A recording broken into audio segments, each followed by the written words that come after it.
بسم اللہ الرحمن الرحیم۔ السلام علیکم ورحمۃ اللہ وبرکاتہ۔ میں لے کر حاضر ہوا ہوں قاری محمد حنیف ملتانی رحمۃ اللہ علیہ کا بیان، جس بیان کا عنوان ہے میاں بیوی کی محبت کا واقعہ۔ دوستو چلے آئیے، میں آپ کا زیادہ وقت نہ لیتے ہوئے میں آپ کو لے کر چلتا ہوں بیان کی طرف۔ سبھی حضرات بیان کو بغور سماعت فرمائیں۔ فرمان پہ ہم سب کا ایمان ہے۔ آؤ قرآن سے پوچھے کہ لڑکا لڑکی کی جب شادی کرنے کی نوبت آئے تو کیا دیکھنا چاہیے، کیا ڈھونڈنا چاہیے، کیا تلاش کرنا چاہیے۔ قرآن کریم سے ہم نے پوچھا کیا بنگلہ دیکھے، فرمایا نہیں۔ آج بنگلے والا کل کو قبر میں ہو سکتا ہے، آج بنگلے والا کل کو فٹ پاتھ پہ سو کر کے وقت کاٹنے والا بن سکتا ہے۔ کوٹھی والا تلاش کرے، فرمایا نہیں۔ کوئی اونچی ملازمت والا، اونچی پوسٹ والا لڑکا تلاش کرے، فرمایا نہیں۔ زیادہ لکھا پڑھا دیکھے، فرمایا نہیں۔ دھن دولت والا دیکھے، نہیں۔ کاروبار والا تلاش کرے، فرمایا نہیں۔ لڑکی بھی اسی طرح سے مالدار کی تلاش کرے، فرمایا نہیں۔ دولت مندوں کی تلاش کرے، نہیں۔ پھر اے اللہ کے قرآن تو ہمیں بتا، ہم کیا معلوم کریں، کیا دیکھیں، کیا سنبھالیں، کس چیز کی تلاش کریں۔ فرمایا وَلَا تَنكِحُوا الْمُشْرِكَاتِ حَتَّىٰ يُؤْمِنْ۔ نعرہ تکبیر۔ فرمایا لوگوں، اگر مجھ خدا سے پوچھتے ہو، میرے قرآن سے پوچھتے ہو، میرے نبی سے پوچھتے ہو، تو میں تو تمہیں ایک پہچان بتاؤں گا، ایک واقعہ بتاؤں گا، ایک نظریہ بتاؤں گا، ایک کیفیت بتاؤں گا۔ تمہیں سب سے پہلے یہ دیکھنا پڑے گا وَلَا تَنكِحُوا الْمُشْرِكَاتِ حَتَّىٰ يُؤْمِنْ۔ اگر لڑکی مشرکہ ہے، شرک کرتی ہے، الہ العالمین شرک تو کرتی ہے مگر مالدار بڑی ہے۔ اے پروردگار عالم، شرک تو کرتی ہے لیکن خوبصورت بڑی ہے۔ فرمایا وَلَأَمَةٌ مُّؤْمِنَةٌ خَيْرٌ مِّن مُّشْرِكَةٍ وَلَوْ أَعْجَبَتْكُمْ۔ قرآن خود کہتا ہے مشرکہ لڑکی چاہے تمہیں مالدار نظر آئے، چاہے تمہیں خوبصورت لگے، آجابتکم، قرآن کے الفاظ ہیں، تمہیں عجیب معلوم ہوتی ہو، تمہیں اس کے انداز، اس کی چال، اس کی ڈھال، اس کی رفتار، اس کا سونا چاندی تمہیں بہت بڑی چیز دکھائی دیتی ہو۔ فرمایا اسی طرح سے لڑکے کا وَلَا تُنكِحُوا الْمُشْرِكَاتِ حَتَّىٰ يُؤْمِنُوا وَلَعَبْدٌ مُّؤْمِنٌ خَيْرٌ مِّن مُّشْرِكٍ وَلَوْ أَعْجَبَكُمْ۔ الہ العالمین، لڑکا شرک تو کرتا ہے مگر مالدار بڑا ہے، لڑکا شرک میں تو ڈوبا ہوا ہے مگر خوبصورت بڑا ہے۔ قرآن کا اعلان سنو، پیغام سنو۔ فرمایا شرک سے بچنا، سب سے پہلے لڑکے لڑکی کا عقیدہ دیکھنا۔ اگر عقیدہ صحیح ہوگا تو بات بنے گی، اگر غلط عقیدے کی لڑکی آ گئی خاندان کا بیڑا غرق کر دے گی۔ عادی ہو گئے فسق و فجور کی زندگی میں، اپنے آپ کو محو رکھنے کے عادی بن گئے، نام کے مسلمان رہ گئے، کام کے مسلمان قبروں میں چلے گئے۔ آج مردوں کو بھی عورتوں کو بھی تعجب ہوتا ہے۔ اس نے کہا بھائی آج یہاں کیا بات ہے کہ جی شادی ہوگی، کہ یہ تو جلسہ ہے۔ شادی میں تو کسی فلمی ایکٹریس کا ناچ گانا بجانا ہونا چاہیے، اور تمہارے یہاں کراچی میں تو فلمیں دکھانی شروع کر دی۔ ساری گندولت کی بات ہے اور کچھ نہیں۔ ہماری اگر بات آج نہیں سنتے تو وقت آئے گا کہ یاد کرو گے۔ بڑوں کو ہم نے سیدھا ہوتے دیکھا، جب مصیبت کا چکر پڑتا ہے، جب پریشانیوں کا ازدحام آدمی کے اوپر ہوتا ہے، ہوش نہیں آتا، پھر آدمی مسجد کا رخ کرتا ہے، لمبی لمبی دعائیں مانگتا ہے، اسی کو قرآن کریم کہتا ہے وَإِذَا أَنْعَمْنَا عَلَى الْإِنسَانِ أَعْرَضَ وَنَأَىٰ بِجَانِبِهِ، جب آرام پہنچتا ہے، کاروبار صحیح چلتا ہے تو کروٹ نہیں بدلتے، اللہ کا نام لینے کی توفیق نہیں رہتی، خدا بند کریم کو یاد کرنے کے لیے وقت نہیں ملتا، اتنا لمبا پہاڑ شادی کا بنا دیا، غریب آدمی کے بس کی بات نہ رہی۔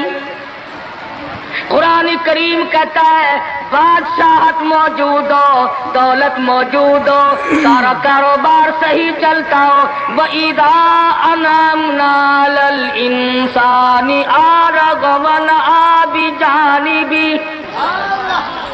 اور جب مصیبت آئے وَإِذَا مَسَّهُ الشَّرُّ فَذُو دُعَاءٍ عَرِيضٍ،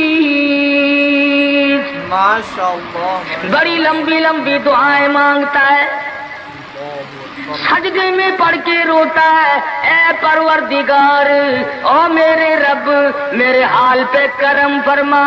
جب مصیبت چل جاتی ہے پھر خرمستی کرتا ہے۔ امام الانبیاء محبوب کبریا حضرت محمد مصطفیٰ صلی اللہ تعالی علیہ وسلم کی شادی کا وقت آیا، تو آپ بالکل نادار ہیں، مفلس ہیں، غریب ہیں۔ ایک عورت نے آ کر آپ سے بات کی کہ آپ کی شادی کر دی جائے۔ قربان جاؤں، ارشاد فرمایا میری شادی ہوگی کیسے؟ گھر نہیں، در نہیں، زر نہیں، پر نہیں، میرے پاس تو ساز و سامان نہیں۔ وہ کہنے لگی ایسی عورت سے اگر نکاح ہو جائے جس کے پاس دولت بھی ہو، سب کچھ موجود ہو، ارشاد فرمایا میں کس طرح سے کروں؟ وہ مجھ سے بھی تو مطالبہ کرے گی۔ صاحب کہنے لگی سیدہ خدیجہ رضی اللہ تعالیٰ عنہا، جس کو مکے کے بڑے بڑے چودھریوں نے پیغام دیے تھے، نکاح کے لیے آئے تھے، بڑے بڑے لوگوں نے پیغام دیے، دولت مند آئے، چودھری آئے، مکے کے رئیس آئے، بڑے بڑے قریش آئے، لیکن خدیجہ کہنے لگی او لوگوں تمہیں کیا معلوم ہے، میں نے ملازم رکھ کے دیکھ لیا، میں نے کاروبار کرا کے دیکھ لیا، خدا کی قسم میں چوبارے پہ کھڑی تھی، جب حضور اکرم صلی اللہ علیہ وسلم چلنے لگے میرا سامان لے کر، میری آنکھوں نے دیکھا بادل نے چھاؤں کر لی تھی، بادلوں نے چھاؤں کی، میری آنکھوں کے سامنے سورج کی تپش زیادہ تھی، حضور کے سر پہ آ کر بادلوں نے چھاؤں کی۔ اور لوگوں میں تو ان کے بادلوں کے چھاؤں میں آنا چاہتی ہوں، میں غریب بے شک ہے، وہ یتیم ہے، لاوارث ہے، ان کا کوئی نہیں، میں اپنے آپ کو ان کے قدموں پہ نثار کرنا چاہتی ہوں۔ چنانچہ تیاری ہوئی، حضور نے فرمایا میں کیا تیاری کروں، میرے پاس تو کچھ نہیں، شہنشاہ کائنات ہو، عبداللہ کے بیٹے ہو، آمنہ کے درے یتیم ہو اور پلے کچھ نہیں۔ سبحان اللہ۔ ابو طالب نے نکاح کا خطبہ پڑھا، سیرت کی کتابوں میں موجود ہے، مقدمہ ابن خلدون میں، دیگر کتابوں میں ابو طالب کی یہ الفاظ ہیں، او لوگوں آج اگرچہ میرے بھتیجے کے پاس دھن دولت نہیں، حکومت نہیں، تجارت نہیں، لیکن میرا یقین کہتا ہے ایک وقت آئے گا ساری دنیا کی دولت قربان کر دی جائیں گی۔ حضور اکرم صلی اللہ تعالی علیہ وسلم کا سب سے پہلا نکاح سیدہ خدیجہ رضی اللہ تعالی عنہا کے ساتھ ہوا، اور حضور نے یہ ثابت کر دیا آقا دو عالم صلی اللہ علیہ وسلم کی عمر مبارک 25 سال ہے اور سیدہ خدیجہ کی عمر 45 سال ہے۔ تو عرض کر رہا تھا عمر کا تناسب نہیں، نبی نے ہر اس رسم کو توڑا، ہر اس ذوم باطل کی تردید کر دی عملی طور پر، جس کو دنیا کے لوگ چلا کرتے تھے اور بازاروں میں دنتنایا کرتے تھے۔ یہ کوئی مناسبت ہے کہ حضور کی عمر شریف 25 برس ہے اور خدیجہ کی عمر 45 برس ہے؟ عمر والے مسئلے کو ختم کر دیا گیا۔ حضرت خدیجہ اور پھر کمال یہ کہ اللہ پاک نے اس ہی مائی کے پیٹ سے اولاد دی جس کی عمر حضور سے دگنی تھی۔ آج تو اگر تھوڑی سی عمر زیادہ ہو جائے لڑکی کی پھر تو لوگ فتا لے کر کے آتے ہیں کہ میاں ناپ کے دیکھو پہلے کتنی بڑی ہے۔ کون زوم کرتا ہے، کون گمان کرتا ہے؟ پچھلے سال میرے پاس ایک آدمی آیا اور کہنے لگا قاری صاحب ایک دعا کر دے۔ میں نے کہا کہ پہلے تو لڑکی کا رشتہ مانگنے کے لیے کافی لوگ آتے تھے، ہمیں ہوش نہ آیا، اب عمر کچھ زیادہ ہو گئی، اب کوئی مانگتا ہی نہیں۔ میں نے کہا دریا چناب میں دھکا دے دو، اب لے گا کوئی نہیں۔ پتا چلا شرافت بڑی چیز ہے، طہارت بڑی چیز ہے۔ یہ عمر کا بھی مسئلہ جو ہے یہ دیکھنے آج کل اگرچہ دیکھنا پڑتا ہے لیکن اس کی مناسبت کوئی نہیں۔ اگر لڑکی کی عمر زیادہ ہو تو حضور کے عمل نے پہلے یوں تردید کر دی، اور پھر ایسا وقت بھی آیا کہ حضور اکرم صلی اللہ علیہ وسلم کی عمر مبارک تقریباً 42 برس ہے اور سیدہ عائشہ صدیقہ رضی اللہ تعالی عنہا کی عمر 6 برس ہے۔ حضور کے عمل نے اس بات کو بھی توڑ دیا کہ اگر لڑکے کی زیادہ عمر ہو جائے تو کوئی بات نہیں، سنت کے خلاف نہیں ہے، شریعت کے خلاف نہیں۔ سیدہ عائشہ صدیقہ رضی اللہ تعالی عنہا کی عمر مبارک اس وقت 9 برس ہے جب رخصتی ہوئی، اور حضور صلی اللہ علیہ وسلم کی عمر شریف میں حیات اور زندگی میں سیدہ عائشہ صدیقہ نے 18 برس گزارے۔ تو میں عرض کر رہا تھا سیدہ خدیجہ رضی اللہ تعالی عنہا کا جب انتقال ہو گیا تو بچیوں کا تمام دیکھ بھال، نگرانی اور سارا اہتمام حضور کے گلے میں آ پڑا۔ آپ بڑے پریشان ہوئے، غرضے کہ آپ نے اپنے عمل سے یہ سارے کے سارے زندگی کی جتنی رسومات تھی ان سلم کے بارے میں قرآن کریم نے صراحت کے ساتھ فرما دیا، وَوَجَدَكَ عَائِلًا فَأَغْنَىٰ۔ اور میرے نبی، ہم نے خدیجہ کے مال کے ساتھ آپ کو بے نیاز اور مستغنی بنایا۔ خدیجہ رضی اللہ تعالیٰ عنہ مکے کی تاجرہ تھی، مکے کی رئیسہ تھی، مکے کی بہت بڑی دولت مند تھی، لیکن گھر میں حضور کے آ کر پھر یہ ہاتھ نہیں رکھا یہ دولت میری ہے، یہ مال میرا ہے، حضور کے سپرد کر دیا۔ اور میرے آقا میری جان بھی، میرا دل بھی، میرا ایمان بھی، میرا مال بھی، سارے کا سارا آپ کے حوالے۔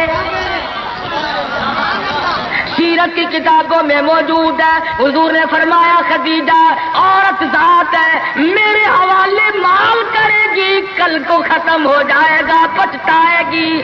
عرض کرنے لگی میرے آقا آپ چاہے ایک دن میں ختم کر دیں میں اوف نہ کروں گی۔ چنانچہ دوسرے ہی دن حضور اکرم صلی اللہ علیہ وسلم نے محض چند دنوں میں جتنی خدیجہ کی دولت تھی ساری مکے کے غریبوں میں تقسیم فرما دی۔ سیدہ خدیجہ کے عمل نے اس بات کی بھی تردید کر دی کہ جب تم شادی ہو کر کے آ گئی ہو تو تم بھی اور تمہارا مال بھی سب اس کے سپرد ہے۔ حضور صلی اللہ علیہ وسلم نے اپنی 11 شادیاں فرمائی اور 4 بیٹیوں کی شادیاں فرمائی۔ سیدہ رقیہ رضی اللہ تعالیٰ عنہ کی شادی عثمان ذی النورین رضی اللہ تعالیٰ عنہ کے ساتھ فرما دی۔ دونوں کے دونوں میاں بیوی ایک جگہ بیٹھے تھے، حضور تشریف لے آئے، فرمانے لگے رب اکبر کی قسم میں نے ساری زندگی میں اتنا حسین جوڑا نہیں دیکھا۔ اور حضرت رقیہ رضی اللہ تعالیٰ عنہ نے حضرت عثمان کے ساتھ لگ کر حبشے کی ہجرت فرمائی، پھر مدینہ منورہ کی ہجرت فرمائی۔ اس لیے قرآن کریم نے فرما دیا یا ایھا الناس، اے لوگوں، او انسانوں، او آدمیوں، او مردوں، اے عورتوں، اتقوا ربکم، کرو اپنے پروردگار سے۔ کس معاملے میں ڈریں، کن حالات میں ڈریں، کیا کرتے ہوئے ڈریں؟ ربکم الذی خلقکم من نفس واحدة وخلق منها زوجها وبث منهما رجالا كثيرا ونساء۔ اے لوگو، ڈرو اس پروردگار سے تمہیں ایک آدمی سے اور ایک عورت سے پیدا کیا گیا، یعنی آدم علیہ السلام سے، اور حضرت حوا سے تمہیں پیدا فرمایا پروردگار عالم نے۔ اس لیے قرآن کریم کا مطلب کیا ہے، مقصد کیا ہے، منشا کیا ہے یوں ڈرانے سے، کس لیے ڈرا رہے ہیں؟ خداوند عالم فرماتے ہیں اگر تو امیر آدمی ہے، لڑکی غریبوں کی ہے تو مجھ سے ڈر جا۔ یہ عیب نہ بنا کہ لڑکی غریب کی ہے میں امیر ہوں، کیوں؟ میں وہ بے نیاز ہوں، شام کو سوئے لکھا پتی، صبح کو اٹھے تو ٹکڑوں کا محتاج۔ میں ایسا بھی کر دیتا ہوں، شام کو سوئے بادشاہ، صبح کو اٹھے تو جیل کی کوٹڑی میں پڑا۔ میں ایسا بھی کر دیتا ہوں کہ کروڑوں کا مالک ہے، اگر موت آ گئی تو کفن چندے کا پڑ رہا ہے۔ فرمایا لڑکی والوں کو یہ حق نہیں کہ وہ لڑکے کے بارے میں یہ کہیں کہ یہ تو غریب ہے، ہم اس کو کیسے دیں۔ آؤ پھر قرآن کریم سے پوچھ لیں، ہم مسلمان ہیں، ہمارا قرآن پہ ایمان ہے، محمد عربی صلی اللہ علیہ وسلم کے فرمان پہ ہم سب کا ایمان ہے۔ آؤ قرآن سے پوچھے کہ لڑکا لڑکی کی جب شادی کرنے کی نوبت آئے تو کیا دیکھنا چاہیے، کیا ڈھونڈنا چاہیے، کیا تلاش کرنا چاہیے۔ قرآن کریم سے ہم نے پوچھا کیا بنگلہ دیکھے، فرمایا نہیں۔ آج بنگلے والا کل کو قبر میں ہو سکتا ہے، آج بنگلے والا کل کو فٹ پاتھ پہ سو کر کے وقت کاٹنے والا بن سکتا ہے۔ کوٹھی والا تلاش کرے، فرمایا نہیں۔ کوئی اونچی ملازمت والا، اونچی پوسٹ والا لڑکا تلاش کرے، فرمایا نہیں۔ زیادہ لکھا پڑھا دیکھے، فرمایا نہیں۔ دھن دولت والا دیکھے، نہیں۔ کاروبار والا تلاش کرے، فرمایا نہیں۔ لڑکی بھی اسی طرح سے مالدار کی تلاش کرے، فرمایا نہیں۔ دولت مندوں کی تلاش کرے، نہیں۔ پھر اے اللہ کے قرآن تو ہمیں بتا ہم کیا معلوم کریں، کیا دیکھیں، کیا سنبھالیں، کس چیز کی تلاش کریں۔ فرمایا وَلَا تَنكِحُوا الْمُشْرِكَاتِ حَتَّىٰ يُؤْمِنَّ۔ نعرہ تکبیر! فرمایا لوگوں اگر مجھ خدا سے پوچھتے ہو، میرے قرآن سے پوچھتے ہو، میرے نبی سے پوچھتے ہو تو میں تو تمہیں ایک پہچان بتاؤں گا، ایک واقعہ بتاؤں گا، ایک نظریہ بتاؤں گا، ایک کیفیت بتاؤں گا۔ تمہیں سب سے پہلے یہ دیکھنا پڑے گا وَلَا تَنكِحُوا الْمُشْرِكَاتِ حَتَّىٰ يُؤْمِنَّ۔ اگر لڑکی مشرکہ ہے، شرک کرتی ہے، الہ العالمین شرک تو کرتی ہے مگر مالدار بڑی ہے۔ اے پروردگار عالم شرک تو کرتی ہے لیکن خوبصورت بڑی ہے۔ فرمایا وَلَأَمَةٌ مُؤْمِنَةٌ خَيْرٌ مِّن مُشْرِكَةٍ وَلَوْ أَعْجَبَتْكُمْ۔ قرآن خود کہتا ہے مشرکہ لڑکی چاہے تمہیں مالدار نظر آئے، چاہے تمہیں خوبصورت لگے،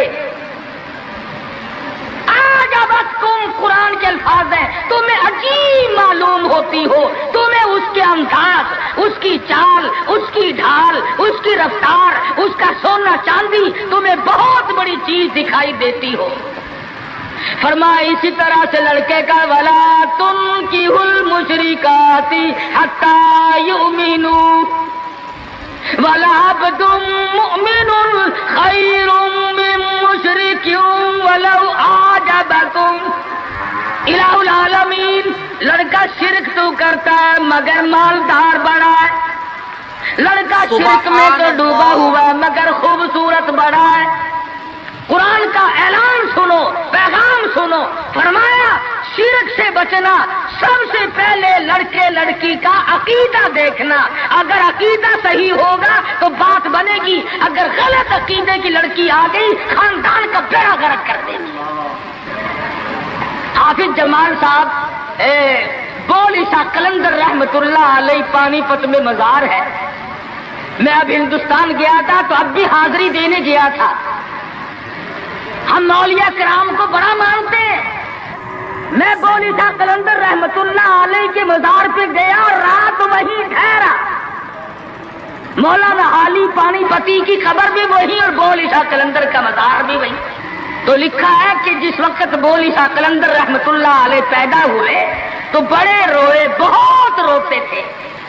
تو ایک بزرگ آئے جنہوں نے ان کے والد کو مبارکباد دی کہ بچے کی مبارک ہو۔ انہوں نے کہا حضرت مبارک تو آپ دے رہے ہیں مگر بچہ جس دن سے پیدا ہوا اتنا رو رہا ہے کہ ناک میں دم کر دیا۔ فرمایا میرے پاس تو لاؤ ذرا، سبحان لے آئے۔ اللہ والے نے ذرا سا اس کان کو منہ لگایا اور ذرا سا اس کان کو منہ لگایا، بچہ خاموش ہو گیا۔ واپس جانے لگے۔ شاہ فخر الدین رحمہ اللہ اولیاء کرام میں سے ہیں، بزرگان دین میں سے ہیں۔ شاہ بہاء الحق زکریا ملتانی رحمت اللہ علیہ کے داماد ہیں۔ جو لڑکی یہاں رہتے رہتے فوت ہو گئی تھی تو شاہ فخر الدین نے کہا حضرت بتاؤ، فرمایا تمہیں معلوم نہیں بول عیسیٰ قلندر کی والدہ اماں قرآن کریم کی حافظ ہے اور قرآن سے اتنا عشق ہے، اتنا لگاؤ ہے، اتنا سوز و گداز ہے، اتنی محبت ہے کہ ایک ختم قرآن کا روزانہ پڑھتی تھی۔ بچے کو پیٹ میں لے کر ایک ختم قرآن روزانہ کا پڑھتی تھی۔ تو بچے کی روح کا اور قرآن مجید کا اتنا گہرا تعلق ہو گیا۔ اب چونکہ اماں زچگی میں آ گئی، چھلے میں پڑ گئی، اس لیے قرآن نہیں پڑھتی۔ ارے آدھی کی عادت ٹوٹی، ناشی کا نشہ ٹوٹا، روئے گا تو کیا کرے۔ میں نے اس بچے کے کان میں ایک آیت اس میں پڑھی، ایک آیت اس طرف پڑھی، بچے کی روح کی غذا مل گئی، خاموش ہو گیا۔ بات یہ کر رہا تھا کہ یہ سارے کے سارے معاملات قرآن کریم کا اعلان ہے، عقیدہ دیکھو، نظریات معلوم کرو۔ اگر غلط عقیدہ گھر میں آ گیا تو بات بگڑے گی، وہ اپنے ساتھ ساتھ اوروں کو بھی لے بیٹھے گی۔ اور علماء کرام نے لکھا، تجربے سے بھی یہ ثابت ہوا کہ عورت کی جو گود ہے، عورت کی جو گود ہے، یہ پرائمری سکول بھی ہے، یہ مڈل سکول بھی ہے، یہ میٹرک سکول بھی ہے، یہ کالج بھی ہے، یہ وہ یونیورسٹی ہے جس سے نبی بے نیاز نہیں، ولی بے نیاز نہیں، قطب اور ابدال بے نیاز نہیں۔ اس کالج میں ہر بچہ پڑھتا ہے، ماں کی گود میں لازمی پلتا ہے۔ اور لوگوں اس کالج کو سنبھالو، اس پرائمری سکول کے استاد کو سنبھالو، اس کالج کے پروفیسر کو سنبھالو، اور وہ ہے بچے کی اماں۔ ہمارے یہاں بالخصوص عورتوں کی تعلیم کا، دینی تعلیم کا کوئی انتظام نہیں کرتے۔ بچپن میں چھوٹی چھوٹی بچیاں مسجد میں وقت بے وقت گئیں اور قرآن کریم پہ انگلی پھیر لی، مٹھائی تقسیم ہو گئی کہ آج پروین کا قرآن ختم ہو گیا۔ نہ اسے عقیدے کا پتہ، نہ اسے نظریے کا پتہ، نہ اسے یہ معلوم کہ میں مسلمان ہوں اور مجھ پہ کن چیزوں کا فرض منصبی جو ہے وہ لاگو ہوتا ہے۔ لعلہم یتذکرون، میرا کام ہے تمہیں قرآن کی آیتیں کھول کھول کے سمجھا دینا، اب عقل پکڑو یا مت مار لو، وہ تمہاری مرضی۔ تو فرمایا اتقوا ربکم الذی خلقکم من نفس واحدہ۔ او لوگوں غرور نہ کرو، تکبر نہ کرو، یوں نہ کہو میرا لڑکا خوبصورت نہیں، ہماری لڑکی بڑی خوبصورت ہے۔ بہت ممکن ہے شام کو سوئے حسن والی، صبح کو اٹھے تو آنکھوں سے جواب مل جائے۔ اس لیے کالے گورے کی بات کو لانا یہ بھی خدا کی خود پہ اعتراض ہے، اور مالدار غیر مالدار کی بات کرنا یہ بھی خدا بند عالم کے اعتراض، ذات پہ اعتراض ہوگا۔ فرمایا الذی خلقکم من نفس واحدۃ وخلق منها زوجها وبث منهما رجالا کثیرا ونساء. ایک آدم کی اولاد، ایک حوا کی اولاد، کسی کو کسی طرح کا فخر کرنے کی اجازت نہیں، کسی کو کسی طرح کا غرور کرنے کی اجازت نہیں، کسی کو کسی پر فوقیت جتانے کی اجازت نہیں. ہاں فرمایا ان اکرمکم عند اللہ اتقاکم ان اللہ علیم خبیر. تقوی، پرہیزگاری، اللہ اللہ کرنا، اللہ کی حضور میں زیادہ سجدے کرنا، یہ ایک رحمت ایسی ہے جو آدمی کو اونچا کر دیتی ہے. علماء کرام نے لکھا ہے مکہ معظمہ میں اللہ پاک مسلمان کو زیارت نصیب فرمائے بیت اللہ شریف کی.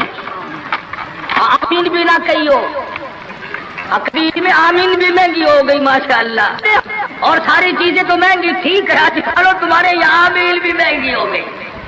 کیا کہنے تمہاری سبیتوں کے. مکہ مکرمہ میں ایک شخص ایک باندی کا ہاتھ پکڑے ہوئے ہے اور وہ کہنے لگا میں اس کو 20 اشرفیوں میں بیچتا ہوں. ایک بزرگ تھے بغداد کے رہنے والے، انہوں نے آپ کی اتنی کم قیمت کیوں بتا رہا ہے؟ وہ کہنے لگا اس میں عیب ہے. کیا عیب ہے؟ اس نے کہا بھی یہ ہے کہ ساری رات نماز پڑھتی ہے اور سارا دن روزہ رکھتی ہے. اس میں یہ نقص ہے. اللہ والے نے خرید لی. اس نے کہا چلو میری ساتھ نماز پڑھ کے دیں گے، ایک کے بجائے 2 اللہ اللہ کیا کریں گے. چنانچہ عشاء کی نماز کے بعد اس باندی نے پوچھا کہ اے میرے مالک کام ہے میرے متعلق؟ کہا کوئی نہیں. لکھ دو ہے کہ عشاء کی نماز کے بعد مصلی پہ کھڑی ہوئی تھی، صبح کی آزاد ہو گئی، قرآن پڑھتی رہی ساری عمر، اور جب دن آیا تو کہنے لگی اللہ والے تم بغداد میں رہتے ہو کچھ قرآن سنو. انہوں نے 2 آیتیں پڑھی، ہوش ہو گئی، منہ پہ پانی کے چھینٹے پڑے، پھر ہوش آیا، پھر قرآن کی 2 آیتیں پڑھی. سورت حدیث پوری نہ پڑھ سکے تھے، ایک ہماری اور جان دے. کیسا ذوق تھا، کس قسم کی محبت تھی اللہ پاک جانوں سے، اور کیا ایمان تھا کہ قرآن کریم کی شہید ہو گئی. کوئی تلوار شہید ہوگا، کوئی لوہا شہید بنے گا، کوئی پتھر کھا کے مرے گا، ڈوب کے مرے گا، کوئی آگ میں جل کے مرے گا، کوئی ایکسیڈنٹ میں مرے گا. یہ اللہ والی خدا کا قرآن سن کے مرے گا. آج ہمیں یہ بات کہاں نصیب ہے. حضور اکرم کہو صلی اللہ علیہ وسلم نے صحابہ کرام کو نکاح کی سنتوں کی تعلیم دی. ہمارے یہاں تو اتنا بکھیڑا بنا دیا کہ اب سنتوں کی تاریخوں کو کوئی پوچھتا ہی نہیں. حالانکہ خداوند عالم روزہ اپنی قدرت کے تماشے دکھاتے ہیں. ابھی ہفتہ نہیں ہوا ایک بس فیصلہ سے بارات لے کر کے چلی اور ایک بس لاہور سے بارات لے کر کے چلی. شیخ پورے کے قریب تصادم ہوا، 9 آدمی ایک طرف سے، 7 آدمی ایک طرف سے، 13 آدمی موقع پہ مر گئے. دلہا بھی، دلہے باپ بھی، ماں بھی، بھائی بھی، سارا خاندان ختم ہو گیا. کیا پروگرام لے کر کے چلے ہوں گے، کیا ارادے لے کر کے چلے ہوں گے کہ یہ خوشی منائیں گے. لاہور کے جس محلے میں دلہن آنا تھا ہم اس محلے میں ٹھہرے ہوئے تھے، سجا رکھا ہے، یہاں مسحری بچھائی ہے، یہاں سامان رکھیں گے، یہاں فریج رکھا جائے گا، یہاں پنکھے رکھے جائیں گے، یہاں پر تمام مہمان ٹھہریں گے. خود قسم انتظار ہے سامان کا، اور کچھ دیر کے بعد 7 آدمیوں کے چھیچڑوں اور بوٹڑیوں کی گٹڑیاں بن کے آئے. اس لیے ہمیں ہر حال میں اللہ کے قہر اور غضب سے ڈرنا چاہیے. ڈرتے نہیں. ہمارے ملتان میں ایک بہت بڑے ٹرانسپورٹ نے اپنی بچی کی شادی کا پروگرام بنایا تو برات بھی بہت بڑی آنی تھی، بڑے گاجے ہو رہے تھے اور بڑا ٹھیٹر تماشا کھانا پکانا. اچانک ٹیلی فون کہ شور کوٹ کے پاس ٹکر ہو گئی، ساری کار ختم ہو گئی، جس میں لڑکا تھا وہ بھی ختم ہو گیا. ہاتھوں کی لکیر دیکھ کر لوگ تقدیر بتاتے ہیں. ساری عمر قرآن پڑھنے کے بعد اپنی تقدیر کا پتہ نہیں. میں کہتا ہوں کہ نبی کو اپنی تقدیر کا علم نہیں کہ صبح کیا ہوگا، رسول کو علم نہیں، وقت کو علم نہیں. اور یہ فٹ پاتھ پہ بیٹھ کر لوگوں کے ہاتھوں کی لکیر دیکھ کر تقدیر بتاتے ہیں، جب پر یقین کیا جاتا ہے. ہم ہیں مسلمان. ایک مرتبہ لاہور میں فٹ پاتھ پہ بیٹھا ہوا آدمی لوگوں کے ہاتھوں کی لکیر دیکھ رہا تھا اور تقدیر بتلا رہا تھا. بڑے لوگ کھڑے تھے، اچھے خاصے بڑے لوگ. کسی کو کہتا تھا تجھے بڑی اونچی ملازمت ملے، بہت اونچی پوسٹ پہ تو جائے گا. بس بابو جی اکڑے جاتے تھے، کیا کرنا بس کیوں جی گورنر سے کم تو نہیں ہوں گا نا. لوگ پیسے بھی دے رہے تھے اور تقدیر لکھ رہے تھے. ہم مجمع میں کھڑے تھے، میں نے اپنے دوستوں سے کہا کہ یار آؤ ذرا ہم بھی دیکھیں تقدیر بتانے والا ایسا ہے. اور مجمع میں سے آگے کو نکل کر میں نے بھی آگے ہاتھ کر دیا. میں کہا سائی جی ذرا دیکھو میری تقدیر شادی ہے کہ نہیں. اور بدبخت اچھی طرح دیکھی بھی نہیں. میرا ہاتھ جھٹک کر کے کہنے لگا نہیں تیری شادی نہیں ہوتی. اور میں کہا کھوتے تیرے باپ کے 8 بچے کھیل رہے ہیں، تجھے کیسے معلوم ہو گیا کہ شادی نہیں ہونی؟ البتہ اگر تو دوسری شادی کے بارے میں کہتا ہے تو بات اور ہے. اس کا کھیل ختم ہو گیا. غلط چیز، غلط عقیدے کی طرف بہت جلدی لوگ بھاگ جاتے ہیں. صحیح بات کی طرف محمد عربی صلی اللہ علیہ وسلم نے لوگوں 23 برس قرآن سنایا، فرمان بتایا، صحابہ کرام کا لشکر تیار کیا، ان کی زندگیوں میں انقلاب برپا کر دیا. ارے ٹوب کے جو مسلمان کہلاتے ہوئے آج نہ نبی کی صورت ہے، نہ نبی کی سیرت ہے، نہ نبی کی سنت ہے، نہ نبی کا طریقہ ہے. ارے آج تک کسی عورت نے ہم سے یہ نہیں پوچھا کہ ہمیں فاطمۃ الزہرا کا لباس تو بتاؤ. آج تک کسی مائی نے ہم سے یہ نہیں پوچھا خدیجہ کا لباس بتاؤ. کوئی ماں بہن آج تک یہ پوچھنے نہ آئی عائشہ صدیقہ رضی اللہ تعالیٰ عنہا کا لباس بتاؤ، ام حبیبہ کا لباس بتاؤ، ام سلمہ کا لباس بتاؤ، رقیہ ام کلثوم زینب کا لباس بتاؤ. کون پوچھے؟ کرنا ہو تو پوچھے. مدنی کریم صلی اللہ تعالی علیہ وسلم نے صحابہ کرام کی زندگی میں انقلاب برپا کر دیا. شادیاں حضور سے پوچھ کے کرتے ہیں. خدا کی قسم وہ شادیاں کتنی متبرک ہوں گی، کتنی برکت والی ہوں گی جن میں حضور نکاح پڑھانے کے لیے تشریف لاتے تھے.